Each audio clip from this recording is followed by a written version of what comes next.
But I think you'll be rolling out your program. We have started rolling out very extensive programs to that effect. Right. David, even before I came to office, I interacted with several student leaders, and there are structured ways with which we engage, and we've had positions. But as Zack said, sometimes it's very hard to get your voices heard out there.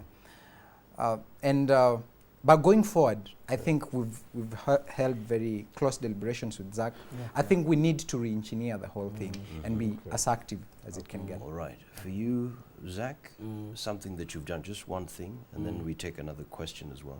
I would say, please watch us. We have a branded digital team that has taken over. We will be rolling out what we need to do to the society and to the world in general. But I would say, as a student, and I, Zack, as chairman of SONU, I really hated it when I see that we are emptying our grievances on the street. And that is one thing I have fought. And since I took over 6 months in office, this one can tell you that he's driving safely along Lower State House. He's driving safely in Uhuru Highway. He can drive safely along Uhuru University Way. Because what I said is that there exist many avenues of venting out our grievances. Yeah. And one of them is demonstration which are violent, but we choose to ignore that. It has been used in the past. It has not availed much. Okay, but you know, in terms of doing something, you know, apart, why Mokazi is asking that question, it's not always about ourselves, about me, about your welfare. It's about social responsibility. And that's why I'm asking. Universities used to go out. They used to go and do communal service. They used to go out and, you know, you win the public's confidence by going out there to participate in alleviating situations. Are you handicapped in that respect because of your circumstances nowadays? Or are there social programs like those you are undertaking in your respective universities? Yes. As university student leaders, for example, today we are meeting I don't know whether it's a cabinet secretary for Nairobi County to roll out a cleaning project. So these are programs that we are engaging in. And as I stated, we will be re-engineering it.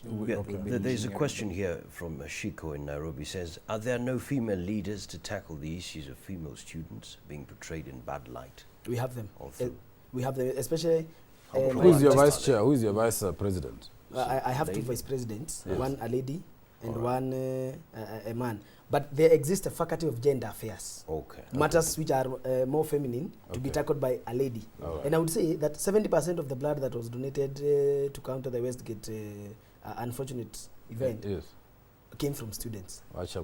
Yes. The statistics. Mr. President. 70% in Mr. President. We have female leaders.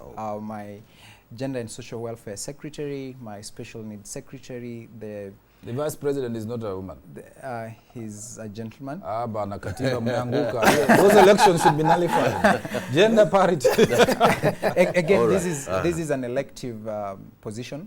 So it's the students who are elected. David Makali, we've heard from them. These are the student leaders. And of course, we just want to get that picture, how it was then and now, and what needs to be done. Don't make these guys feel more jealous. Like we missed out, you know.